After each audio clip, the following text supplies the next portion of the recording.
Hi there and welcome back to another episode of Sitting in a Car. I'm Sarah Sproul and I sit in a car every week to help you raise a confident and caring young person who respects themselves and the people around them. And the question for this week is, how do I help my child know how to say or do what they want, not what others want? So when we're talking to our kids about consent, the most unhelpful thing to do, but the thing that most parents do, and I've done it too, is to say to our kids, if you don't want to do something, just say no, okay? And everything will be okay. When we say that to our kids, we completely erase the fact that life is super complicated, way more complicated than that. How many times have you been in a restaurant and you've had food and the waiter has come up to you afterwards and said, "How is everything?" And you've said, "Fine, yeah, fine, thank you very much." And they've gone away and you've gone, "Oh, this was the worst mashed potato I've ever had. It's way too salty and the steak is overcooked." But you haven't felt able to tell the waiter that. Lots of us have done that. And what's happening there is we don't feel able to speak up for what is true to us.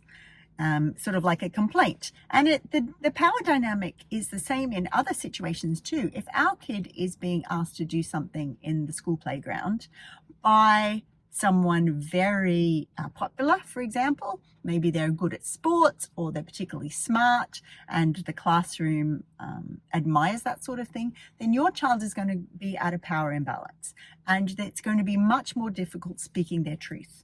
And if we as parents can acknowledge that life is like that, and even we have problems with it too, then our kid is like, "Oh, okay, my parent or my trusted adult, they really understand the complexity of the world. They're really not expecting me to do something because they know it's hard. And they're able to listen to me when I come home and say, 'Oh, Johnny asked me to lend him his bike and I did lend him my bike because I was too afraid to say no, even though I wanted to say no.'" You see what I'm saying? Life is complicated. So let's talk about what the options are when we're thinking about consent. So we're in a situation and someone is asking us something. What are the options? Well, first of all, we may either know what we want or we don't know what we want. There are two options, okay? So we may be able to, when someone is asking us to borrow our bike, we might know in our heart that, yeah, we definitely don't want to give them our bike. Or we might be thinking like, "Oh, I don't know if I want to give them my bike or not. I like them as a person, but my bike is new and I really want to help them, but I don't want to get anything scratched on my bike." So we're sort of in this to and fro thing of like, "Oh, I don't know." Okay, so we either know what we want or we don't know what we want. Then the next factor is we're able to communicate what we want or we can't communicate what we want. So that might look like, okay, I know that I want to not give my bike to Johnny, but I don't know how to say that because I'm afraid. And that's when the power imbalance comes in, all right? Or I might say this, yeah, I know I don't want to give him my bike and I actually have the skills to say this. "Oh, Johnny, I'm sorry, I can't give you my bike because my mum doesn't let me lend my bike out." Okay, so there are ways to upskill our kids with communication hacks that help them stand up for themselves. The other option is when we don't know what we want, whether we're able to communicate that or whether we can't communicate it. So when our kid is in a situation where they don't know what they want, are we able to teach them to recognize that feeling of not knowing what they want?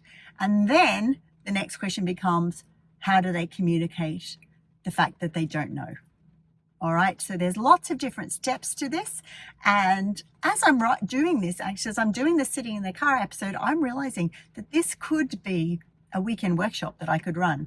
I'm starting to develop 2-hour weekend workshops on Saturdays that I'm hoping to do online. And I think this is actually a good topic for one. If you're interested in that, send me an email. I'm already developing another one, but if you want me to put this one on the list too, let me know. And that's Sitting in a Car for another week, where I've answered your question to help you raise a confident and caring young person who respects themselves and the people around them. Bye for now.